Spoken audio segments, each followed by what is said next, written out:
Hello guys, welcome to another video of stock market. Friends, Retaggio industries limited guys का upcoming IPO जो कि आज के दिन ओपन होने जा रहा है। जानेंगे complete analysis, business model, financial condition, performance, GMP कितना चल रहा है, लिस्टिंग कितना मिलेगा, अप्लाई करें या फिर नहीं, इन सभी पॉइंट्स को। चलिए फ्रेंड्स, वीडियो स्टार्ट करते हैं। आईपीओ गाइस 27 मार्च को ओपन हो रहा है आज के दिन और 2 अप्रैल क्लोज किया जाएगा। 3 डे आईपीओ है। 10 रुपीज़ का फेस वैल्यू, 25 रुपीज़ पर शेयर की प्राइस बैंड, 6000 शेयर्स की लॉट साइज है, 15.5 करोड़ का इशू साइज जो कि 61,98,000 शेयर्स का इशू किया जा रहा है। और अगर हम बात करेंगे fix price issue IPO BSE SME पे लिस्टेड होने जा रही है। ग्रेटेक्स शेयर ब्रोकिंग मार्केट मेकर है।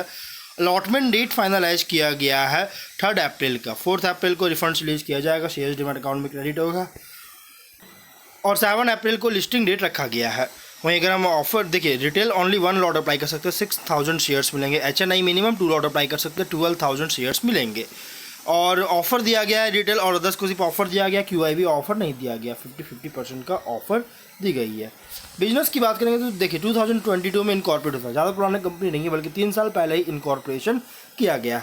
और ये जो कंपनी है ज्वेलरी का मैन्युफैक्चरिंग करती है, मतलब किसका बिजनेस करता है, तो ज्वेलरी मैन्युफैक्चरिंग का बिजनेस करता है, जिसमें इंक्लूड है नेकलेस, ब्रेसलेट्स, ईयरिंग्स और अदर डेकोरेटिव पीसेस।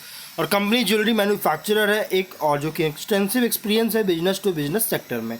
और हाई एंड हेरिटेज पीसेस भी जो है ऑफर करता है।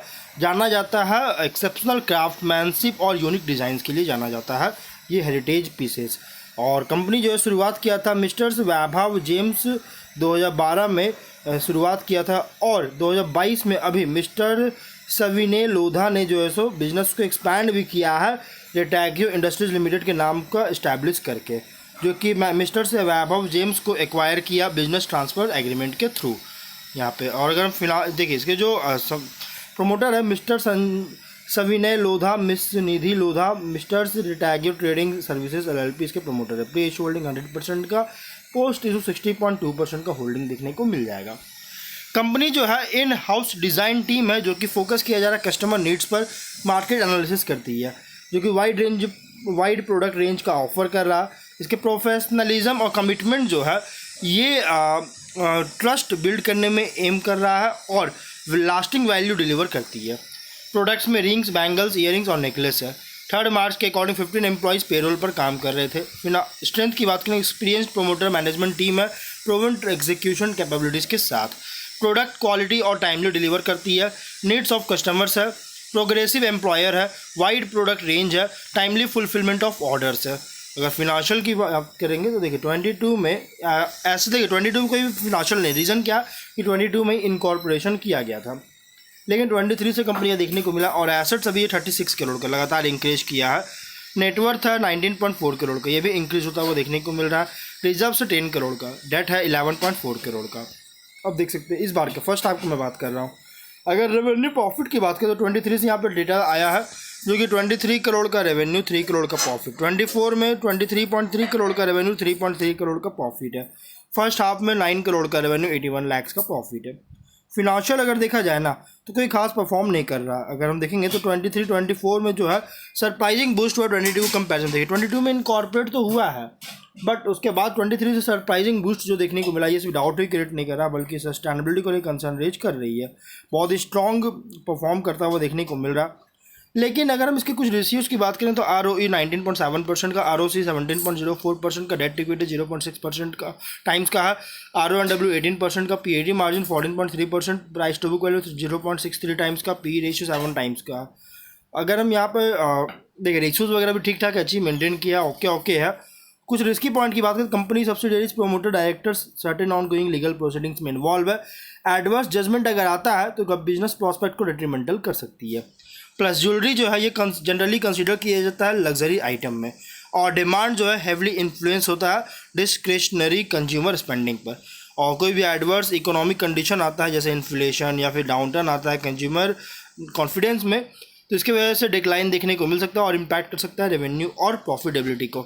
तो जो एसेंशियल रॉ मटेरियल जैसे गोल्ड, सिल्वर, डायमंड्स और अदर प्रीशियस स्टोन्स का प्रोक्योरमेंट करती है, ये भी क्रूशियल होता है रेटागियो की ऑपरेशन को लेकर, क्रूशियल होता है। और अगर कोई भी फ्लक्चुएशन होता है कॉस्ट में या सप्लाई में फ्लक्चुएशन होता है मटेरियल्स को लेकर, जिसमें इंक्लूड है प्राइसेस का इंक्रीज होना, सप्लाई डिस्ट्रप्शन होना, इससे प्रोडक्शन कॉस्ट को इम्पैक्ट कर सकता है, डायरेक्टली इम्पैक्ट करेगा क्या, प्रॉफिट मार्जिन को। रिड्यूस करेगा। और कंपनी जो है यहाँ पे सब्जेक्ट टू रेगुलेटरी कंडीशन है, जैसे आरबीआई की गाइडलाइंस फॉलो करना गोल्ड इंपोर्ट के लिए, जो कि फर्दर कॉम्प्लिकेट मटेरियल प्रोक्योरमेंट आ सकती है। और as a newly incorporate public limited company, देखिए 2022 में ये न्यूली इनकॉर्पोरेट पब्लिक लिमिटेड बना है, ज़्यादा पुराना नहीं है, और इसीलिए कंपनी के पास अभी लिमिटेड ऑपरेशनल हिस्ट्री है, और इसलिए इसको ग्रो करने में या फिर कंसिस्टेंट प्रॉफिट्स को जनरेट करने में अनसर्टेन हो सकता है। एबिलिटी अभी वैसा नहीं है क्योंकि लिमिटेड अभी है, ज़्यादा पुराना नहीं है, 2 साल हुआ ही है कंपनी को बिजनेस लाइव है, और इसीलिए गाइस कंपनी को जो है ग्रोथ इफेक्टिवली मैनेज करना चैलेंजेस फेस कर सकती है।